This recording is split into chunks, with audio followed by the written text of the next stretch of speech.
Dear students, आज हम लोग डिस्कस करने जा रहे हैं पॉइंटिंग थ्योरम। तो पॉइंटिंग थ्योरम जो है ये इलेक्ट्रोमैग्नेटिक वेव्स का एक बहुत ही इम्पॉर्टेंट थ्योरम है।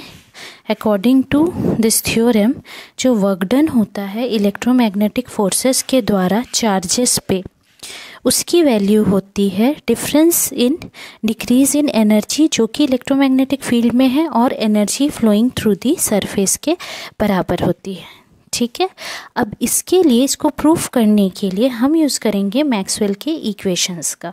तो मैक्सवेल के जो 4 इक्वेशन हैं एक्चुअली, सबसे पहला जो है आपका divergence E is equals to rho upon epsilon not, दूसरा है आपका curl E is equals to minus del B by del T, और तीसरा है आपका divergence B is equals to 0, and चौथा जो है आपका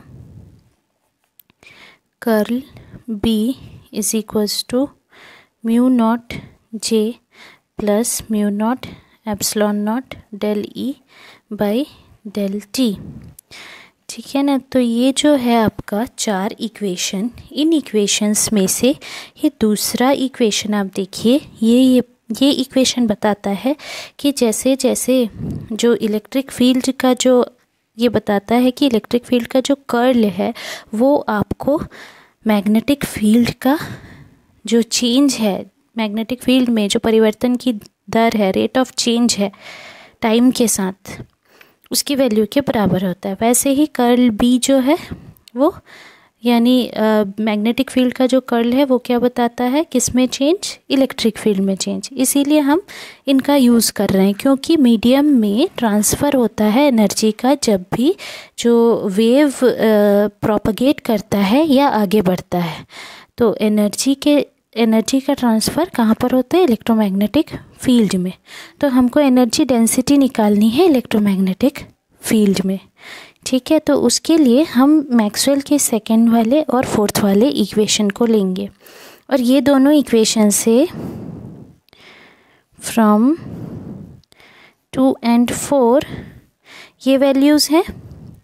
तो फिर हम लोग क्या करेंगे, इन इक्वेशंस को नंबरिंग दे देंगे। इक्वेशन 2 को पहले curl E is equals to minus del B by del T, इसको अभी देंगे 1, और कर्ल B वाला जो हमारा इक्वेशन है mu not J plus mu not epsilon not del E by del T, इसको दे देंगे 2। अब क्या करेंगे, E वाले इक्वेशन को B से स्केलर प्रोडक्ट लेंगे और B वाले को E से। ठीक है, और फिर दोनों को सब्ट्रैक्ट करेंगे। तो scalar of 1 with B and 2 with E and subtracting, तो हमको मिलेगा E dot del cross B minus B dot del cross E equal to mu not E dot J plus epsilon not E del E by del T minus B dot del B by del T। ये equation मिलेगा, या फिर हम लोग इसको और क्या लिख सकते हैं, is equals to mu not E dot J plus mu not epsilon not E dot del E by del T plus B dot del B by del T। ये लिख सकते हैं, इक्वेशन 3 दे देते हैं इसको।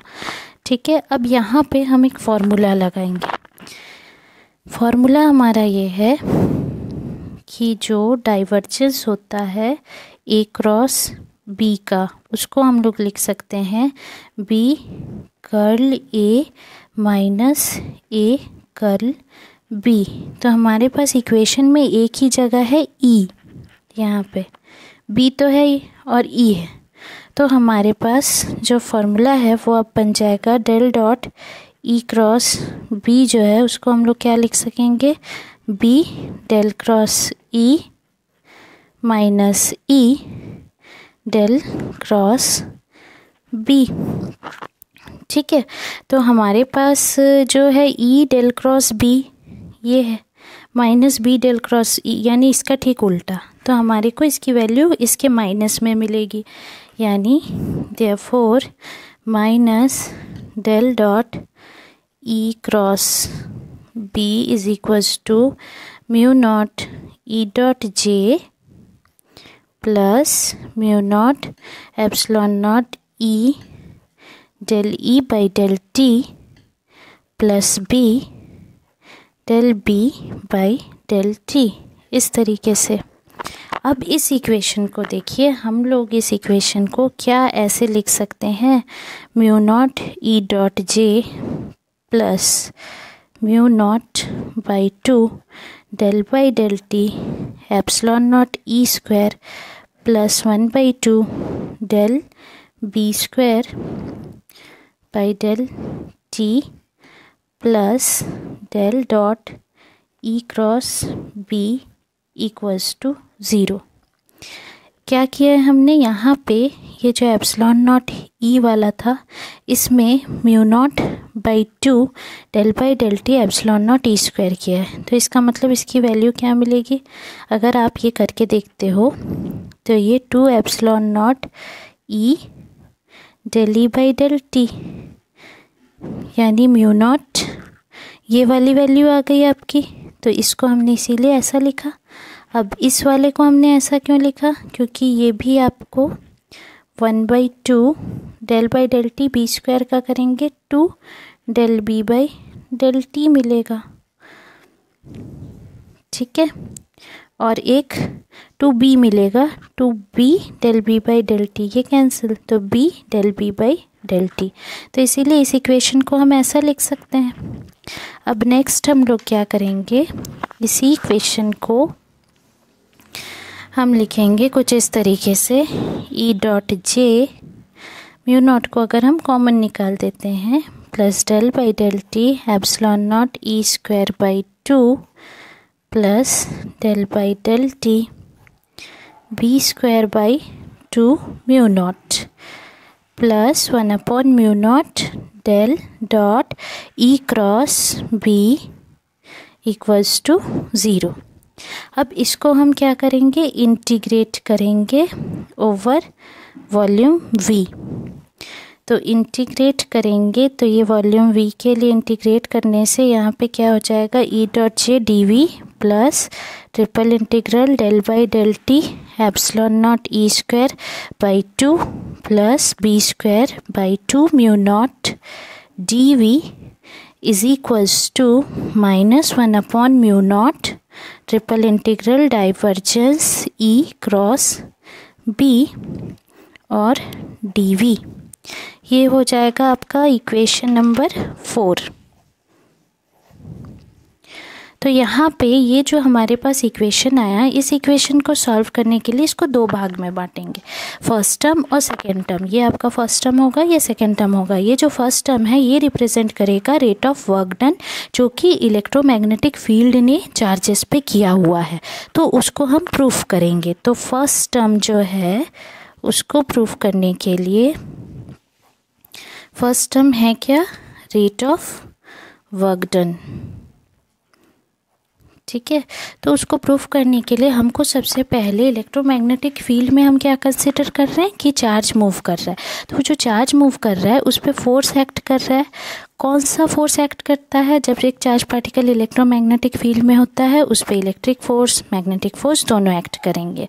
तो फिर अकॉर्डिंग टू लॉरेंस यहाँ पे लॉरेंस फोर्स भी एक्ट करेगा, क्योंकि मैग्नेटिक फील्ड के कारण, जिसको हम Q V B sine theta से एक्सप्रेस करते हैं, और इलेक्ट्रिक फील्ड के कारण क्यू ई, यानी कि ये दोनों मिला करके Q E plus V cross B, ये टोटल फोर्स की वैल्यू हो जाएगी। और फोर्स इतना लग रहा है, यानी जो वर्क डन है चार्ज के डिस्प्लेसमेंट के लिए, ठीक है, इन डिस्प्लेसमेंट वो dl होगा, किसका, ऑफ चार्ज।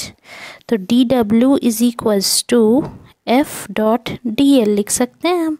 तो D Q E plus V cross B dot D L, और this is equals to D Q E dot D L plus D Q V cross B dot D L. अब यहाँ पे देखिए ये जो value है D Q V cross B, ये पूरी हो जाएगी ज़ीरो। क्यों हो जाएगी ज़ीरो? क्योंकि मैग्नेटिक फील्ड जो है वो इलेक्ट्रोमैग्नेटिक वेव में उसका बहुत कम कंट्रीब्यूशन रहता है, इसीलिए ये वैल्यू हम ज़ीरो ले रहे हैं डायरेक्टली, और हम यहाँ पे सिर्फ इस वाले टर्म को लेंगे। तो डी डब्ल्यू जो है वो D Q E dot D L, और इसको फिर हम क्या लिख सकते हैं, this is equals to D Q E dot V D T. क्यों ऐसा? क्योंकि v इज़ इक्वल्स टू आपका होता है D L by D T. तो हम इसको इस तरीके से लिख सकते हैं E dot V D T के फॉर्म पे। बट हमको डी क्यू की वैल्यू जो है वो रो डी वी के बराबर होती है, ये पता है वॉल्यूम चार्ज डेंसिटी से, और रो वी की वैल्यू होती है जे के बराबर, ठीक है ना। तो फिर यहाँ पे इस डी डब्ल्यू को हम लोग triple integral E dot V D Q D T, और इसको फर्दर हम लोग लिख सकते हैं E dot J upon rho D V D T, ऐसा। तो रेट ऑफ डूइंग वर्क जो है, रेट ऑफ वर्क डन जो है, उसकी वैल्यू हमको क्या मिल जाएगी यहाँ पे, D W by D T is equals to triple integral E dot J D V, और दिस इज़ इक्वल्स टू, इसको सिंपली हम यू एम डी वी ऐसा करके लिख रहे हैं, जहाँ पे यू एम जो है वो है ई डॉट जे के बराबर, जिसको मैकेनिकल एनर्जी डेंसिटी हम लोग कह रहे हैं, ठीक है। तो यहाँ पे ये फर्स्ट टर्म हमारा हो गया। अब सेकेंड टर्म जो है, सेकेंड टर्म को हम लोग क्या लिख सकते हैं, triple integral del by del T. Second term जो है हमारा वो असल में एनर्जी डेंसिटी है इलेक्ट्रोमैग्नेटिक वेव का, P square upon 2 mu naught, यही वैल्यू आई थी हमारे पास। D V is equals to del by del T, simply replace कर रहे हैं U E B D V से, ठीक है। ये सेकेंड टर्म आ गया। तो फर्स्ट टर्म जो है वो रेट ऑफ वर्क डन बता रहा है, और second term rate of work done, first term जो है वो किसके अगेंस्ट में बता रहा है, जो रिपल्सिव फोर्सेस एक्ट कर रहे हैं लाइक चार्जेस पे, जबकि सेकेंड टर्म बता रहा है rate of work done magnetic field के अगेंस्ट में, ठीक है।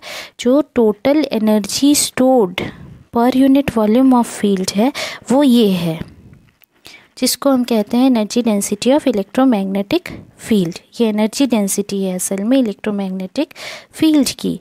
तो ये इक्वेशंस को जब हम कंबाइन करेंगे इन सारी वैल्यूज़ को, तो अब हमारे पास आ जाएगा एक equation D by D T triple integral U M D V plus D by D T triple integral U E B D V is equals to -1 upon mu not triple integral divergence E cross B D V, ठीक है। या फिर हम लोग इसको लिखें D U M by D T plus D U E B by D T equals to 1 upon mu not divergence E cross B, या फिर E cross B is equals to plus E cross B plus, इसको सारे को एक तरफ ले आते हैं, D by D T U M plus U E B is equals to 0।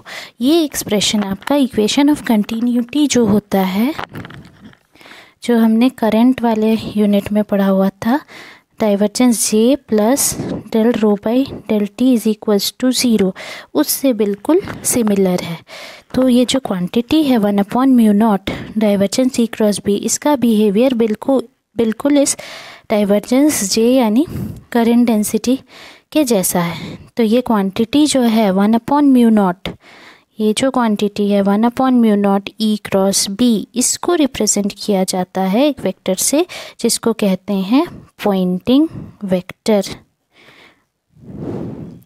तो इसको एक्सप्रेस किया जाता है एस से, वेक्टर एस। ठीक है, और ये वेक्टर जो है ये मेजर करता है एनर्जी फ्लक्स डेंसिटी किसी इलेक्ट्रोमैग्नेटिक वेव का, या हम ये कह सकते हैं कि पॉइंटिंग वेक्टर जो है वो अमाउंट ऑफ एनर्जी जो कि पर सेकेंड पर unit area normal to the direction of electromagnetic wave के प्रोपगेशन के डायरेक्शन से हो रही है वो कहलाती है पॉइंटिंग वेक्टर। तो आज के लिए इतना ही। वीडियो पसंद आया तो शेयर, लाइक, सब्सक्राइब करना ना भूलें। कोई डाउट होने से कमेंट सेक्शन में पूछ सकते हैं। Thank you.